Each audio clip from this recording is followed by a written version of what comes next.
ever catch yourself saying things like, if I only had more time, or I need to find the time, or I just don't have time for that? If you're human, then you probably have. As a mompreneur, I think we do it even more, but I'm wondering if we actually have it all wrong. We focus heavily on our lack of time, but time is the one thing that we all have an equity share of. 60 minutes in an hour, 24 hours in a day, 365 days in a year. You can't save it and you can't really spend it. It rolls on regardless of what you choose to do with it. So, what if it isn't about time at all, but it's about energy? What if we've been saying it wrong and the conversation is really about energy? Energy is what fuels our decisions on how to engage in our time. Energy lets us figure out how to use our time to propel us forward and to focus on our priorities. As a mompreneur, you wear lots of different hats. You're the head chef, but then you're also often the busboy. You're the CEO of your company, often interrupted to put on your judge and jury hat and intercede or intervene in a conflict amongst your kids. One minute, you're working in the mailroom, distributing the mail that just came in, and the next, you're the head of accounting, cutting checks and balancing accounts. You wear a lot of hats. Energy, unlike time, is not linear. It ebbs and flows. And this means that you can allocate time to an activity and still not get it done. Not because you don't have the time, but because you don't have the energy. Energy comes in different forms. We have emotional energy, mental energy, physical energy. And I bet you can relate to this. Maybe you've had a day. You have battled all the battles and you have faced the unexpected challenges and you've exerted all the energy. Every button has been pushed and you are done. And then someone asks if you can do something for them still that evening, something that requires a lot of your mental energy. And you tell them, no, it's not going to happen. I just don't have the energy. And then they offer to offload a low energy task so that you can free up some time to tackle that high energy task. And doing so is thoughtful because in their mind, it's an even exchange of time. But you certainly still don't have the energy to do it. And so even though they are equal amount of times, they are not an even swap. The secret to time is having the energy to do the things that you want to do when you want to do them. It's not saving time or finding time. Not even about whether a schedule or time blocking is better. Those are just tools. One way that we can measure our energy is with our ability to focus. So we want to do high energy tasks when our energy is high, when we can focus on them. One of the fastest ways to increase energy is to leverage systems. Simple but strong systems. Now, in episode 48, we talked about how a system is merely a systematic way of doing something. More than knowing what to do, it's in documenting it that it becomes powerful. Because, like we said in that episode, when you document it, you can duplicate it. You can repeat it on your own because you know what you need to do. And you can also teach someone else to do it so that they can delegate. So you can delegate it to them. When you have a good system, it gives you energy. And it gives you energy because it uses a different part of the brain. So when you first use a system, it takes energy to think about it and actively engage and do it. But as you practice it, it shifts from the part of your brain that has to actively think about it and to the part of the brain where everything is automatic, where it becomes routine. So in fact, the only difference between a routine and a system is that a routine is a practiced system. You're tapping into a different part of your brain. So you never start a new routine, but you implement a new system and you can practice it until it becomes routine.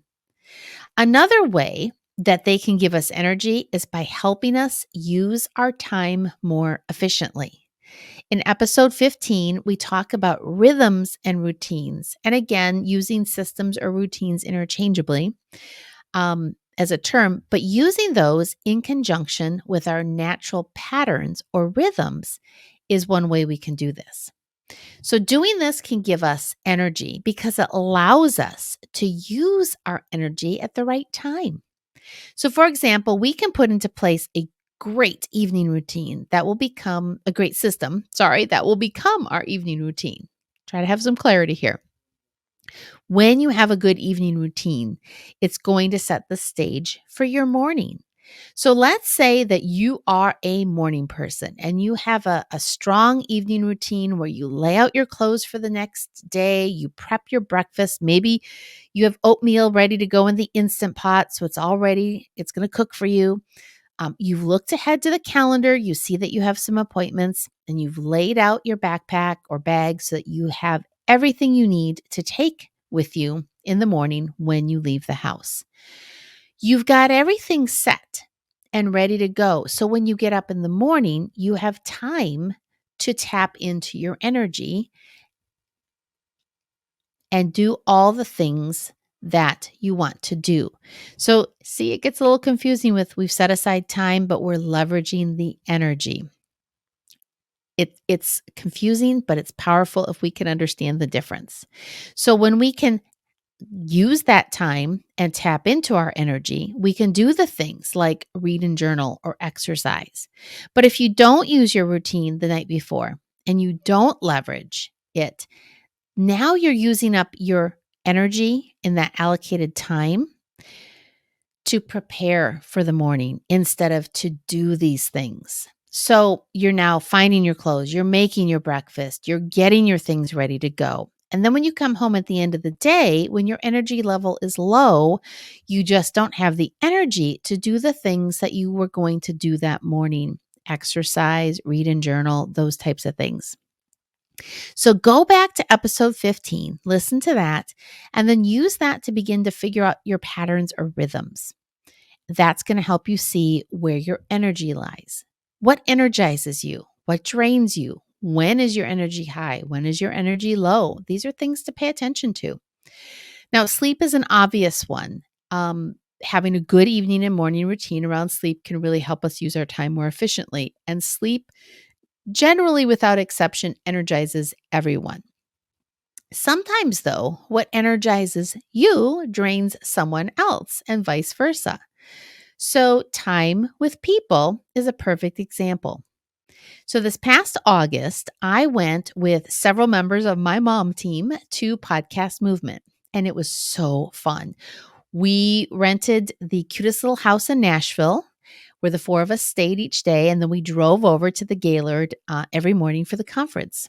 We spent a lot of time with people. Now, these were people that we had met online, formed friendships with, and who we were now seeing in real life. So these were relationships.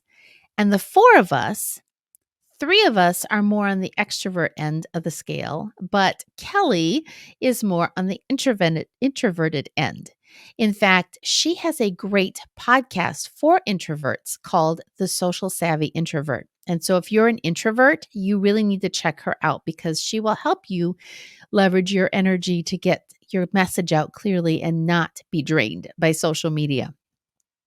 But as the week progressed, it became super obvious how all this people time impacted our energy. Now, the three of us we were tired. These were long days, but we were energized. Kelly was tired and she was drained.